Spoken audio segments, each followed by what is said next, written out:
National, a man who has masterminded the last 4 Formula One World Championships. 2 drivers, 2 constructors, team principal of Red Bull Racing, ladies and gentlemen, Christian Horner.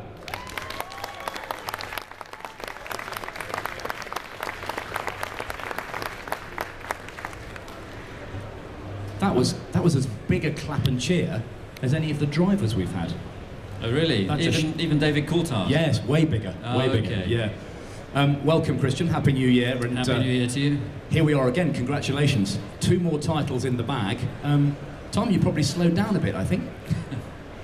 2011 was an unbelievable year for us to defend and retain both titles, particularly in the way and manner that Sebastian drove last year was a very, very special year for the whole team. And there were added challenges. There was the movable wing, there was the DRS, and of course new tyres to contend with, and that was particularly gratifying to see how the team copes with those changes.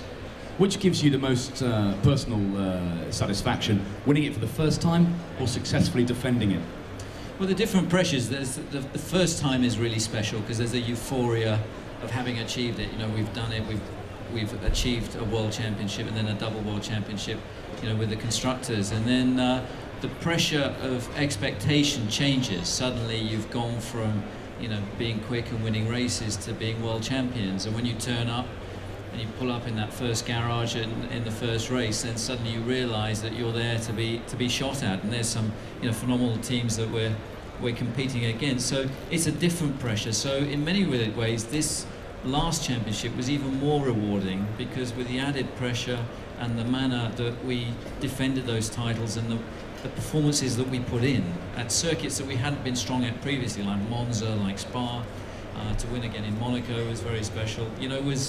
Was fantastic for the whole team, and very satisfying for me to see the team evolving in all areas. We've touched on Sebastian already with Jake and with DC.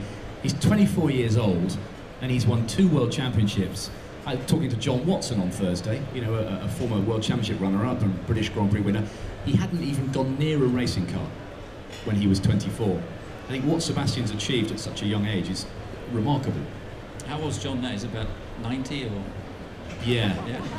He may even be 100, but he looks good for it. He does look good, doesn't he? He does look in great shape. But no, I mean, Sebastian, at 24 years of age, he's a young man, but he's a young man that's achieved so much, and he's got a very wise head on young shoulders. And technically, he's very strong.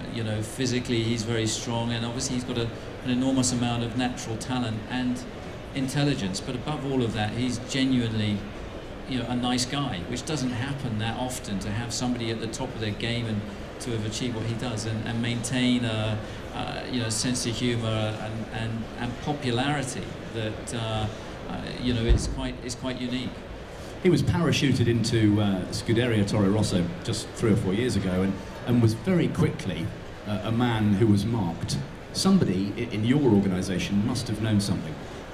Well, he'd been on the junior program since the age of, I think, 13. So, from karting he was spotted, he was supported through the karting ranks, and then through the junior program that is based on drivers' performance. He won more races in Formula BMW than any other youngster. He dominated that championship. He then moved into Formula 3. He was a winner in Formula 3, then drove in the Renault World Series and was combining that with test duties for BMW, and he was a standout guy. And I remember very clearly the first time he turned up at Red Bull Racing as an 18-year-old. He just got his driving license, jumped in a car, drove across from Germany and arrived and said, I'm Sebastian Vettel, I'm a member of the junior team, can I have a look around?